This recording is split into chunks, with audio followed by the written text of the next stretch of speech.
eleita, sacerdócio real,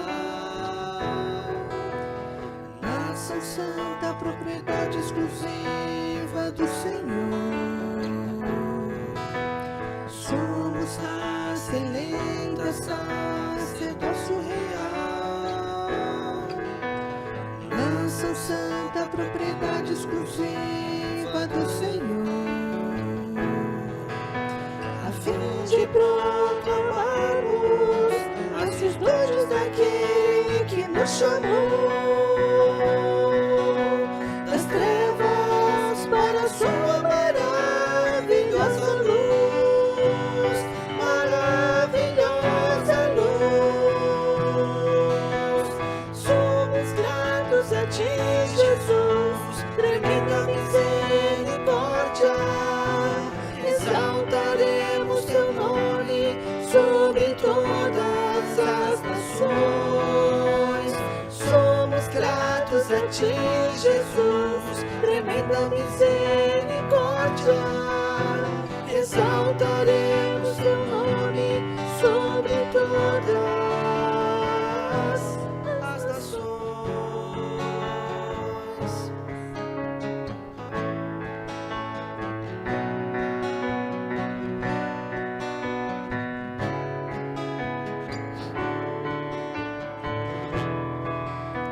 Somos raça eleita, sacerdócio real, nação santa, propriedade exclusiva do Senhor. Somos raça eleita, sacerdócio real, nação santa, propriedade exclusiva do Senhor, a fim de proclamarmos as virtudes daquele que nos chamou das trevas para a sua maravilhosa luz, maravilhosa luz.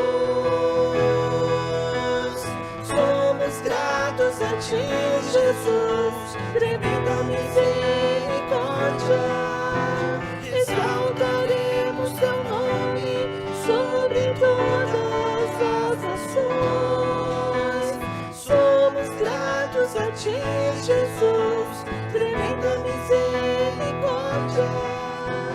Exaltaremos teu nome sobre todas as nações. Exaltaremos teu nome sobre todas as nações. Exaltaremos teu nome sobre todas as nações.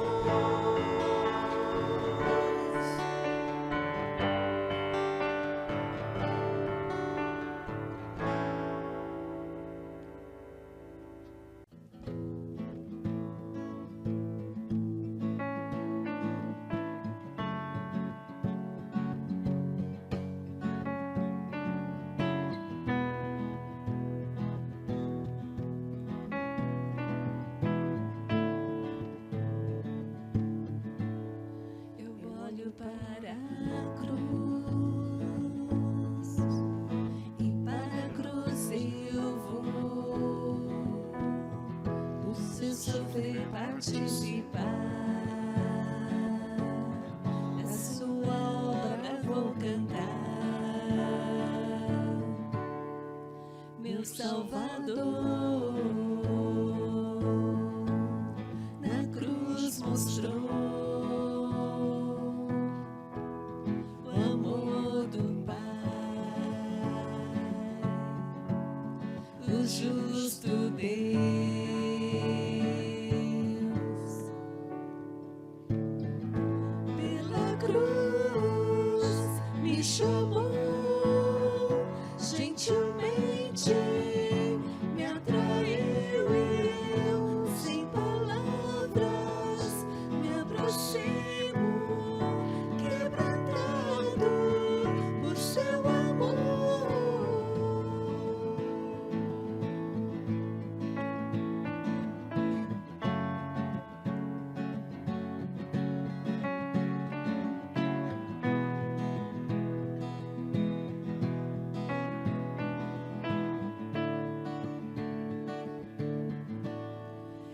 merecida vida,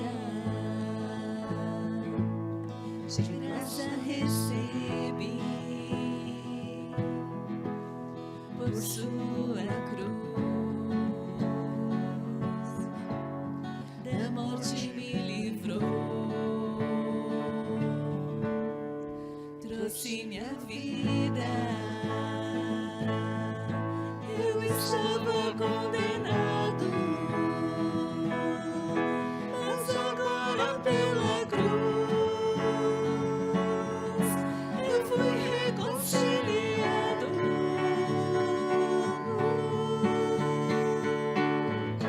Pela cruz me chamou, gentilmente me atraiu. Eu, sem palavras, me aproximo, quebrantado por seu amor. Pela cruz me chamou, gentilmente me atraiu. Eu, sem palavras, me aproximo, quebrantado por seu amor. Impressionante é o seu amor.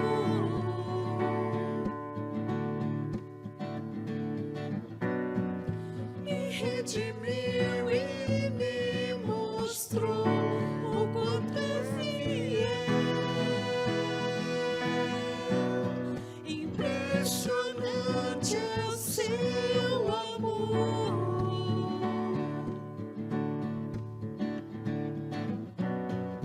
Me redimiu e me mostrou o quanto é fiel. Pela cruz me chamou, gentilmente me atraiu. E eu, sem palavras, me aproximo, quebrantado por seu amor. Pela cruz me chamou, gentilmente me atraiu. E eu, sem palavras, me aproximo, quebrantado por seu amor.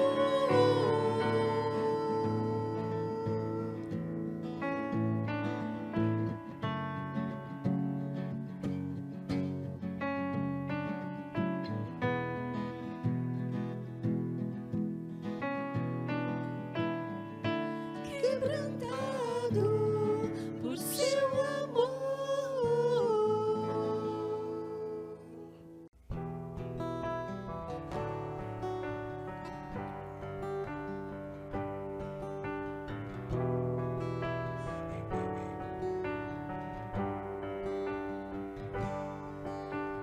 Há muito mais que isto, Espírito Santo sopra em nós.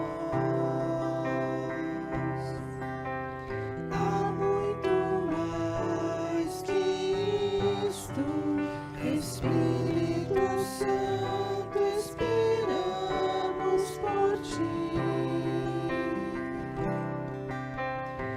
Enche-nos outra vez, enche-nos outra vez, fogo de Deus acende em nós, paixão pelo teu nome, Espírito de Deus,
Olá, amados.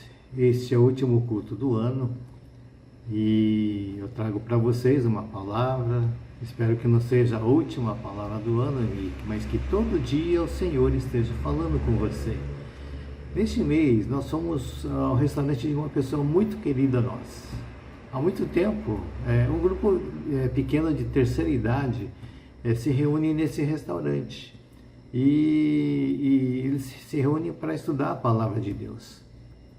No dia do aniversário da pastora Esther, a gente foi nesse restaurante e a gente, tradicionalmente, todo aniversário da família, a gente vai lá.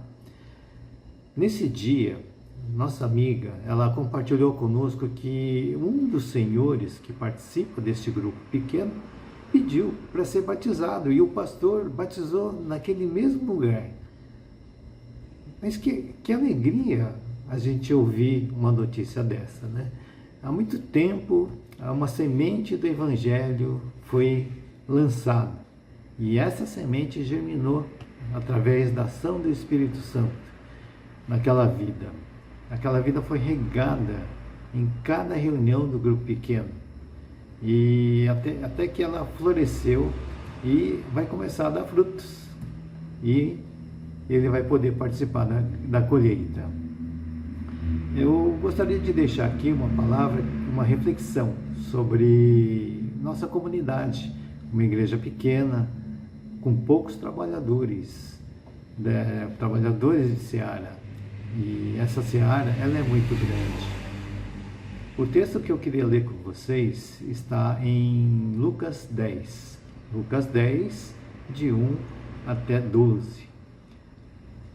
Diz lá a palavra: Depois disso, o Senhor designou outros 72 e os enviou 2 a 2 adiante dele, a todas as cidades e lugares para onde ele estava prestes a ir.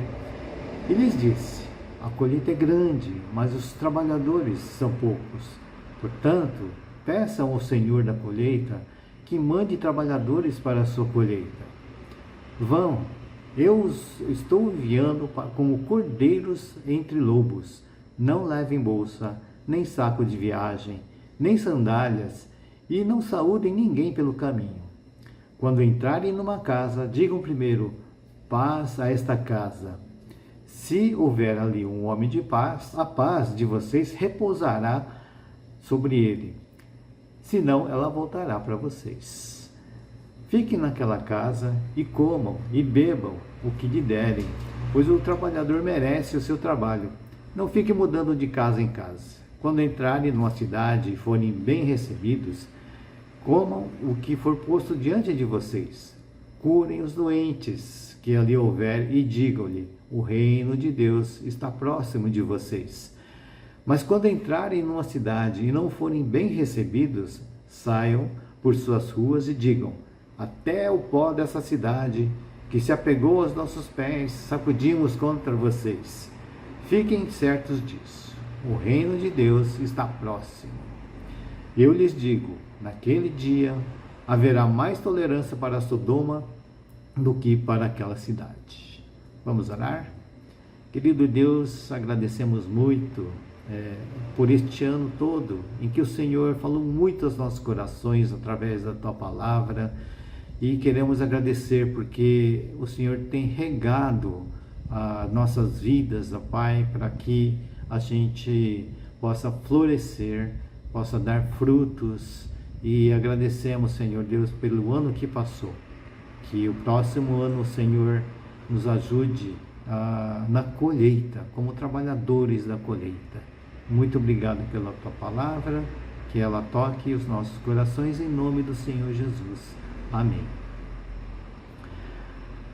Vamos lá, no versículo 1, diz lá a palavra: Depois disso, o Senhor designou outros 72 e enviou 2 a 2 adiante dele, a todas as cidades e lugares por onde ele estava prestes a ir. Depois disso o quê? Jesus e seus discípulos estavam a caminho de Jerusalém e entraram na cidade samaritana.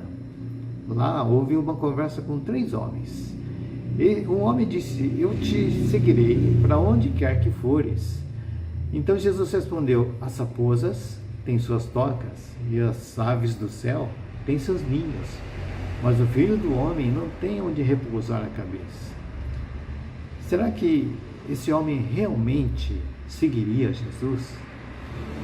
A outro homem ele disse assim: siga-me. Mas o homem respondeu: Senhor, deixa-me ir primeiro sepultar meu pai. Jesus lhe disse: deixe que os mortos sepultem os seus próprios mortos. Você, porém, vá e proclame o reino de Deus. Ainda outro homem, ele falou assim: vou seguir-te, Senhor, mas deixa-me primeiro voltar e despedir-me da minha família. Aí Jesus respondeu para ele: ninguém que põe a mão no arado e olha para trás é apto para o reino de Deus. A toca das raposas, o ninho das aves e a família são lugares de abrigo e de conforto. Estariam eles dispostos a seguir o Mestre, renunciando ao abrigo e ao conforto? Aí a pergunta é para nós também, né?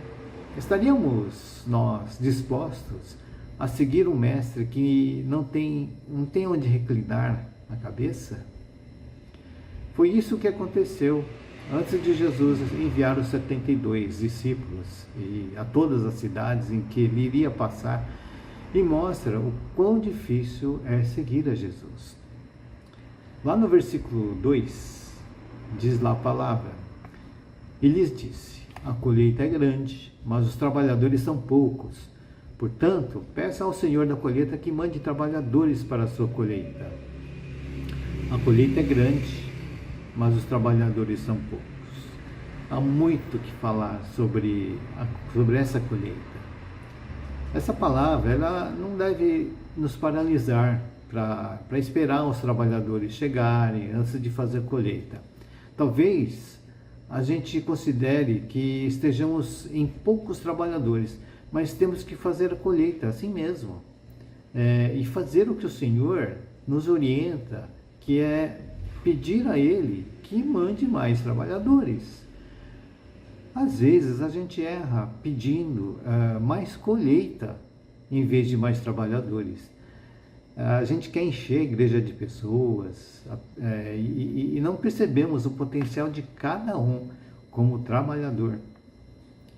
Paulo ele ensina a gente em 2 Timóteo 2,2, diz lá a palavra: e as palavras que me ouviu dizer na presença de muitas testemunhas, confia-as a homens fiéis que sejam também capazes de ensinar outros. Esses são os trabalhadores. Nada de errado em encher a igreja de pessoas. Devemos fazer isso, mas a gente precisa formar pessoas que são capazes de aceitar as palavras do Senhor.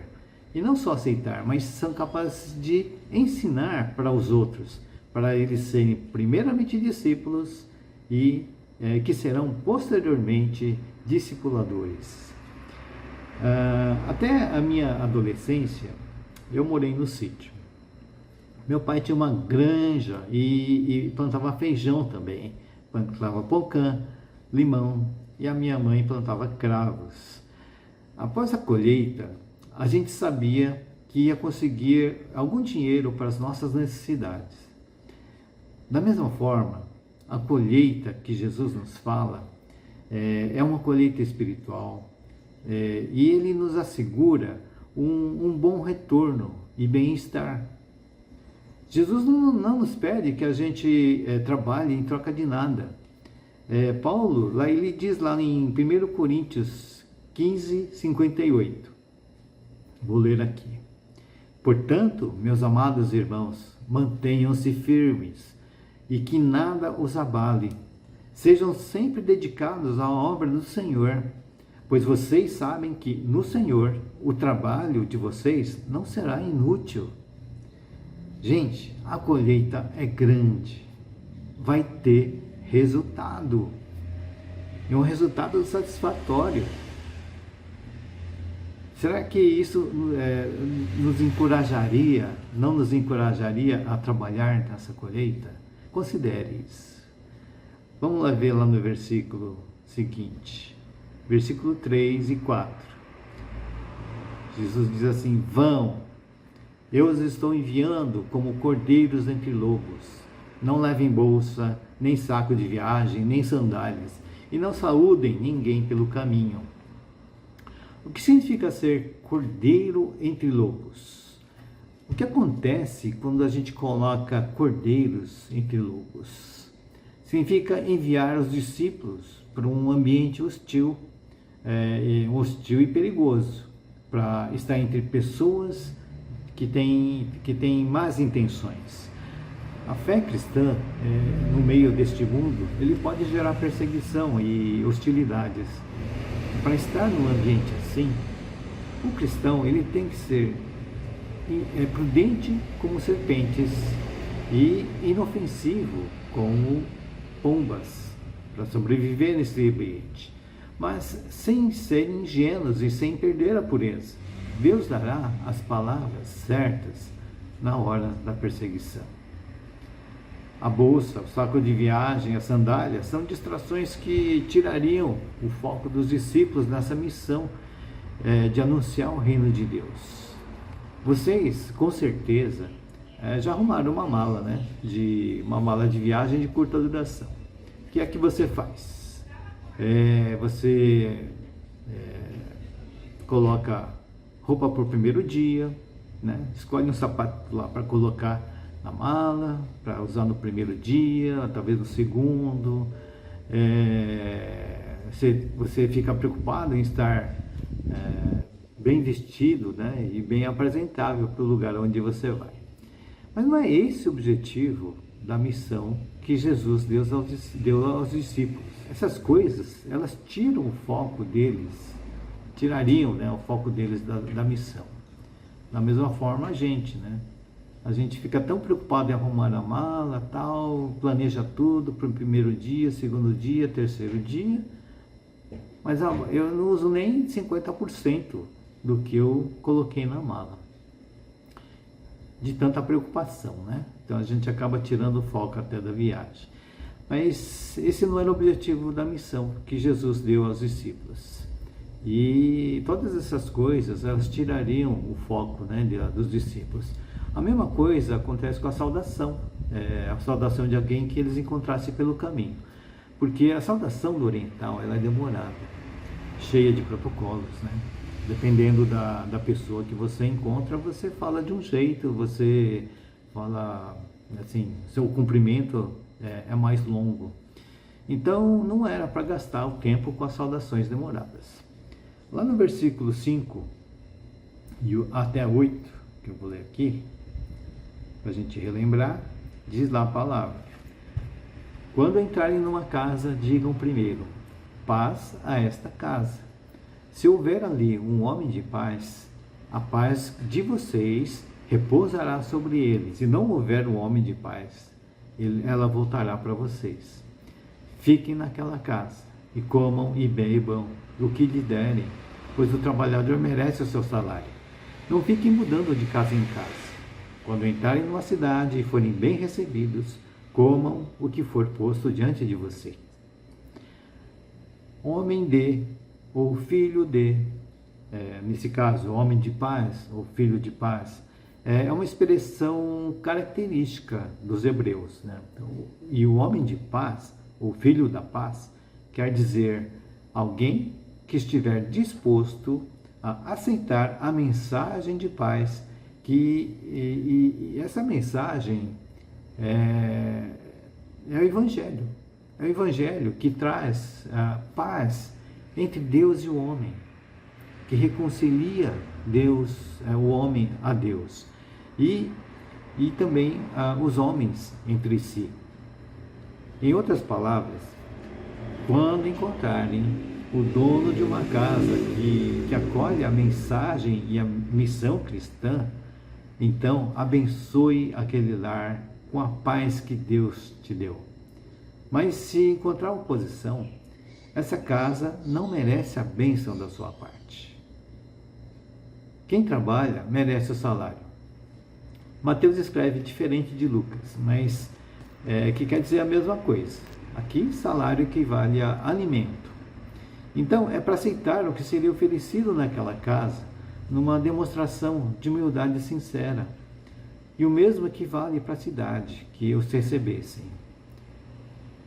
Eu recebo e-mails de um missionário trabalhador da Seara, que ele atua no Egito, no Ministério de Plantação de Igrejas na Comunidade.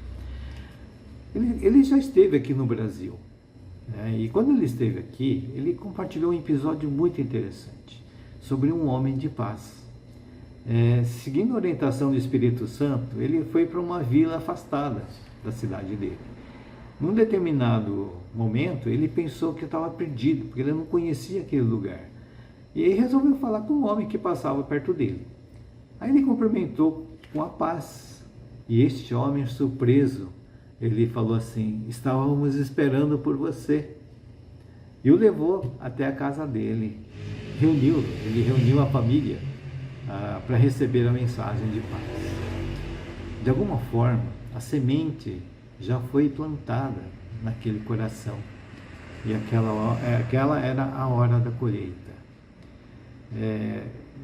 É muito interessante essa história, e eu ainda recebo os e-mails dele, os boletins de oração. Ele já tem uma família com 2 filhas. Quando ele esteve no Brasil, ele estava solteiro, e agora já tem até 2 filhas. Bom, no versículo 9, diz lá a palavra: curem os doentes que ali houver e digam-lhes: o reino de Deus está próximo de vocês.